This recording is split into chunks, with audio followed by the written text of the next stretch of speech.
पांचवी पुतली लीलावती की कहानी। पांचवें दिन राजा भोज सिंहासन पर बैठने की तैयारी कर ही रहे थे कि पांचवी पुतली लीलावती ने उन्हें रोक दिया। लीलावती बोली, राजन, क्या आप विक्रमादित्य की तरह ही दानवीर और शूरवीर हैं?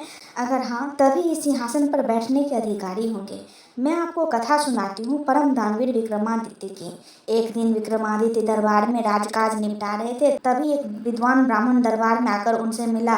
उसने कहा कि अगर वे तुला लग्न में अपने लिए कोई महल बनवाएं तो राज्य की जनता खुशहाल हो जाएगी और उनकी भी कीर्ति चारों तरफ फैल जाएगी। विक्रम को उनकी बात जच गई और उन्होंने एक बड़े ही भव्य महल का निर्माण करवाया। कारीगरों ने उसे राजा के निर्देश पर सोने, चांदी, हीरे, जवाहरात, मणि मोतियों से पूरी तरह सजा दिया। महल जब बनकर तैयार हुआ तो उसकी भव्यता देखते बनती थी। विक्रम अपने सगे संबंधियों तथा नौकरों चाकरों के साथ उसे देखने गए। उसके साथ वह विद्वान ब्राह्मण भी था। विक्रम मंत्रमुग्ध हो गए और साथ ही वह ब्राह्मण मुंह खोले देखता रहा।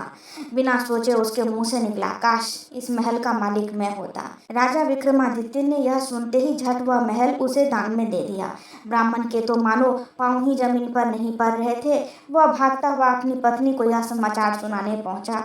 इधर ब्राह्मणी उसे खाली हाथ आते देख कुछ बोलती उससे पहले ही उसने उस हीरे, जवाहरात और मणि मुक्ताओं से जुड़े हुए महल को दान में प्राप्त करने की बात बता दी। ब्राह्मण की पत्नी तो खुशी के मारे समा नहीं रही थी। उसे एक बार ही लगा मानो उसका पति पागल हो गया है और यूं ही अनाप शनाप बक रहा है। मगर उसके बार बार कहने पर वह उसके साथ महल देखने को चलने को तैयार हो गई। महल की शोभा देखकर उसकी आंखें खुली रह गई। महल का कोना कोना देखते कब शाम हो गई उन्हें पता ही नहीं चला। थके मांदे हुए एक शयन कक्ष में जाकर निढाल हो गए।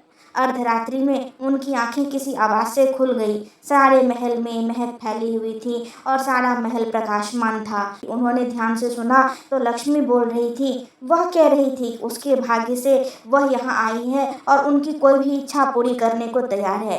ब्राह्मण दंपति का डर के मारे बुरा हाल हो गया। ब्राह्मणी तो बेहोश हो गई। लक्ष्मी ने 3 बार अपनी बात दोहराई, लेकिन ब्राह्मण ने कुछ नहीं मांगा तो क्रुद्ध होकर चली गई। उसके जाते ही प्रकाश तथा महक दोनों गायब। काफी देर बाद ब्राह्मणी को होश आया तो उसने कहा, यह महल जरूर गुथा है, इसलिए दान में मिला। इससे अच्छा तो हमारा टूटा फूटा घर है जहाँ चैन की नींद सो सकते हैं। ब्राह्मण को पत्नी की बात जच गई। सहमे सहमे बाकी रात काटकर तड़के ही उन्होंने अपना सामान समेटा और पुरानी कुटिया को लौट गए। ब्राह्मण अपने घर से सीधा राजभवन आया और विक्रमादित्य से अनुरोध करने लगा कि वे अपना महल वापस ले लें। पर दान दी गई वस्तु वो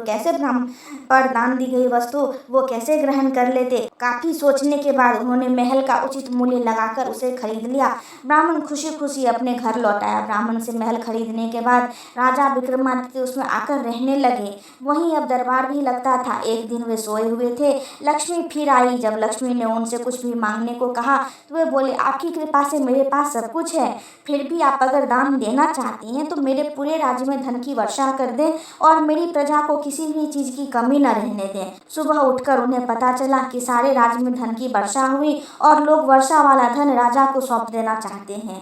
विक्रमादित्य ने आदेश दिया कि कोई भी किसी अन्य के हिस्से का धन नहीं समेटेगा और अपने हिस्से का धन अपनी संपत्ति मानेगा। जनता जय जयकार कर उठी। इतना कहते ही पुतली लीलावती बोली, बोलो राजन, क्या इस कथा के बाद तुम सिंहासन पर बैठने के योग्य अपने आप को मानते हो? राजा भोज निराश हो गए और अपने कक्ष में लौट गए। जय श्री कृष्ण।